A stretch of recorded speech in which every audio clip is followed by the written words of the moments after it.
अगर आपके पास ऐसा डोरवे हो जिसके दोनों तरफ ट्रैप डोर्स लगे हों, तो आप उसमें से बस मुश्किल से निकल सकते हैं, क्योंकि गैप सिर्फ 0.6 टू 5 ब्लॉक्स का होता है, जबकि प्लेयर की विड्थ 0.6 ब्लॉक्स होती है। और ज्यादातर लोग मेरी तरह यही सोचते थे कि यही सबसे छोटा पॉसिबल गैप है। लेकिन मुझे हमेशा बैम्बू के बारे में क्यूरियोसिटी थी, क्योंकि बैम्बू ब्लॉक के अलग अलग कोऑर्डिनेट्स पर प्लेस होता है और उसके 256 पॉसिबल स्पॉन लोकेशंस होते हैं। तो जरूर कोई ऐसा कॉम्बिनेशन होगा जहां गैप इससे भी छोटा हो। सबसे पहले मुझे पता चला कि सही दो बैम्बू के साथ आप सिर्फ 0.013 ब्लॉक्स के मार्जिन से निकल सकते हैं, जो ट्रैप डोर से लगभग आधा है। लेकिन फिर मैंने ये डिस्कवर किया, एक परफेक्ट बैम्बू एक एक्सटेंडेड कॉबलस्टोन वॉल के पास।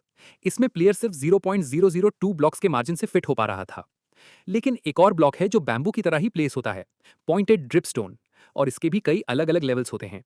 बहुत ही रेयरली दो पॉइंटेड ड्रिपस्टोन एक दूसरे के पास ऐसे स्पॉन होते हैं कि उनके आउटर एजेस बिल्कुल सेम कोऑर्डिनेट्स पर अलाइन हो जाते हैं।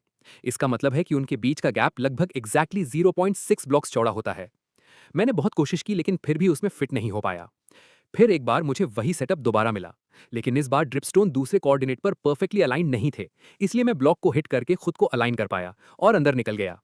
अंदर जाकर मैं दूसरी डायरेक्शन में बिल्कुल मूव नहीं कर पा रहा था। फिर मैंने एक मॉड इस्तेमाल किया जो कोऑर्डिनेट्स को और ज्यादा प्रिसाइजली दिखाता था।